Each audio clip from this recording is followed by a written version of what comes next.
Hi, this is Terry. Say I've been talking to you about trauma and different ways that trauma affects us. What are some of the traumas? But I want to give you some tools and things to help you understand so that you can actually help yourself if that's why you're here today listening to me, or you can help your children, foster care, daycare kids, school children, whoever it is that you work with. What can we do to understand our children, where their trauma comes from, and how to help them? What tools do you need in your repertoire to be a successful parent or person who takes care of children?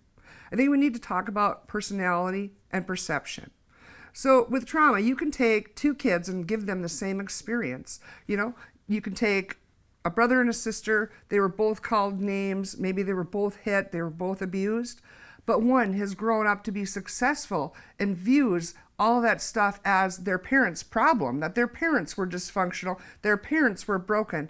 That child believes it wasn't about me, it was about them. They don't internalize it. Their perception of it is not personalized. Where you can take the next child who does internalize it and personalize it and feel that everything that was said was true. And it changes their direction. It changes their life. I call these children the shadow children because they are a shadow of who they could have and should have been had they not experienced trauma. So our perception of our world begins when we are infants and we are small children. So you take two babies. The first baby, mom and dad are so excited to have this child. They love it. They hug it. They feed it. They hold it when they feed, and they give eye contact. They are touching. They're reading stories. When the baby cries, they respond. But then you have another baby who mom and dad are excited and want it, but maybe they have, some mental health issues or have had trauma of their own, cycles of abuse, addictions, and the baby lays there and cries longer. Maybe they prop the bottle. The baby's maybe never read a book to. These two children are going to grow up with different views of the world. The one child is going to believe that big people will take care of me. Big people keep me safe. Big people take care of my needs. The other child is learning that big people hurt them. Big people ignore them. I can trust no one. What about these two babies that grow into toddlers and they're in their playpens?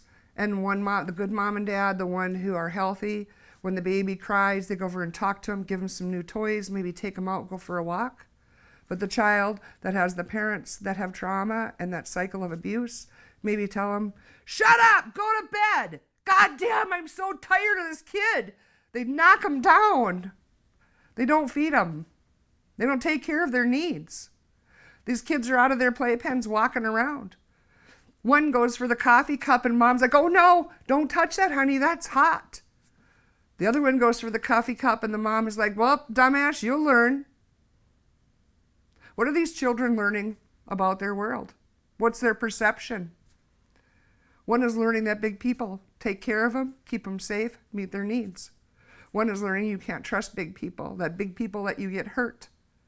So you watch these kids as they grow and they become teenagers, and you have a child who believes that all the big people in the world will take care of them, they can trust them. You're going to see a child who's more willing to go out there, to put themselves out, to trust, to be in sports, maybe be in the school play, maybe dream about being a fireman or president or teacher.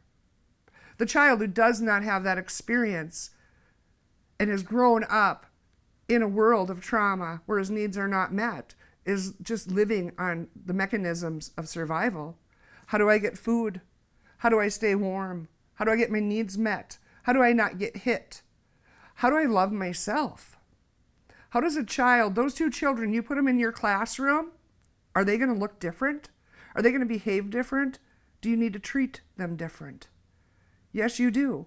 The tools that you use are encouragement for all kids. The ones that are the easy ones that grew up in these good homes are easy to have in your class. They're going to be your favorite. They're easy in daycare because they're behaving, they're listening, they're taking their nap. Yes, toddlers have tantrums and have behaviors. That's normal. But the child that's been abused and neglected and mistreated, you're going to see different behaviors because they've never learned to trust and how to regulate themselves, because they've experienced the high screaming, the yelling, the downplay, the abuse. They do not have the same chemical balances that are going on as the child who's taught regulation. When you have a moment where you're having a breakdown, a good parent will go over and touch the child, soothe them, work with them, and talk to them. The parent who doesn't have that skill themselves is going to scold, scream, and downplay because they don't know how to do that. They don't know how to soothe. No one has ever soothed them. No one has ever loved them and told them they were worthy. So these children need to be treated differently, worked with differently, and loved. In the classroom, I think it's really important, or as foster parents or whoever you are, to take the time. One of the skills that I really learned that I love and I think works with children is touch. When children are having meltdowns and emotional, behaviors, a lot of time it's because they don't know how to control their impulses, depending on their age or what they've been through. And so they automatically go to anger. Anxiety is up. So touch. I love to take a small child, as long as they don't mind being touched, take them by the hand and just gently touch their fingers as you sing a song to them. Look them in the eye. Get down on your knees. Talk to the child. They are valuable. They're worth it. It's a distraction method, but it also sets off the good stuff, the serotonin, the dopamine in their body.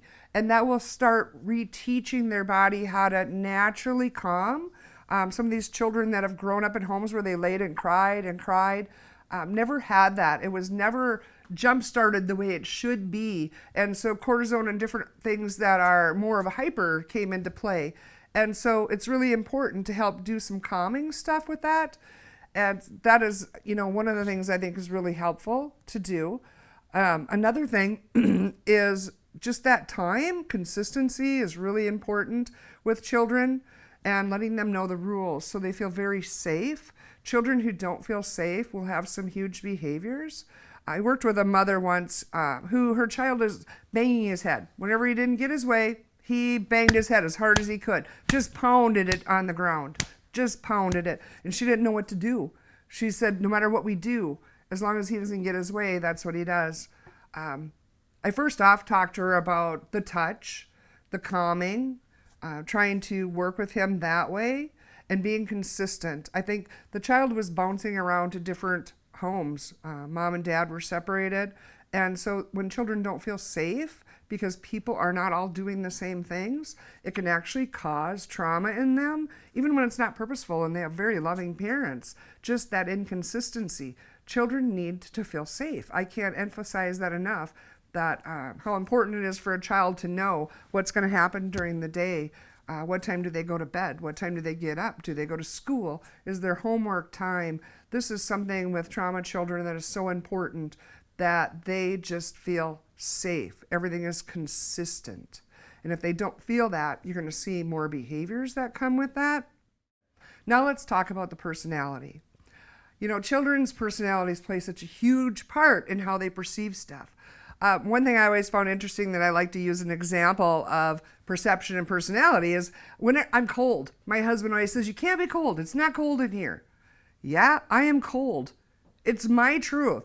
I am cold. Just because you're not cold doesn't mean it's not cold. So it's the same thing with anything else. With trauma, children's personalities and their perceptions can make a big difference in how they view this stuff. So when a child says, I don't think my parents love me, it's not always based on the way you treated the child. It's based on their personality. They may internalize. They're probably an extrovert that is very emotional, maybe very social. And people like that who are very chatty Cathy, out there, maybe in plays, very active socially, generally internalize everything that's said to them. If you're a person who's ever got a text, and the text may have just said, I can't do that, and you all of a sudden go, well, they're mad at me, That's because you probably internalize emotions. You read stuff into things that are said, and you base that on your story. You base that on the messages that have been sent to you. So our personalities play a huge part in how kids deal with trauma. You see families all the time that have 2 or 3 kids, and there's always like the one black sheep, the one child that gets into trouble or takes everything personally. That's because their personality is different. You know, raising children, raising foster kids, I learned very early in life that personalities are big in how you parent, how you discipline. My youngest son, he'll hate that I'm telling this story about him, but I'm going to anyway. My youngest son, I would tell him to take out the garbage, and he would argue. He would just, no, I'm not doing it now. And he'd just go on and on. Well, then, stupid me, I would engage. And then we'd have this big fight. Garbage never got taken out. I was mad. He was mad. My husband would end up getting mad. And we just had a whole bad day because I asked him to take out the garbage. It was his personality. I figured out later in life, the best thing to do with him was to say, I need to take out the garbage. Thank you. As I walked by him, did not make eye contact, and left the room. Because he's the type of person, because of his personality, that likes to engage. And you don't need to have the power struggle of that. So it's understanding your children. You know, firstborn, secondborn, thirdborn, all of that can play a huge part in how kids respond and react to things too. And it's really important to understand, what are those things? You know, what about understanding your child, I guess? What's their personality? What's their birthplace? Which child are they? Can really help you be a better parent, even with your foster kids or even in school, daycares. Knowing this stuff and understanding them can make a huge difference in how you parent. So personalities, like I said, there's introverted people who do not like all the social interaction. It's very draining for them. They get their needs met from inside themselves. They probably do a lot of self-soothing, self-talk, can be very logical, very grounded. Where the extroverted person takes in all the stuff going on in the world, and that actually makes them feel better, gets them excited, gets them energized. But those 2 types of people will view emotions, comments, and different things that go on, abuse, all of that stuff in a very different way. They will internalize it different, and it can cause a whole different type of problem. So it's really important to understand that.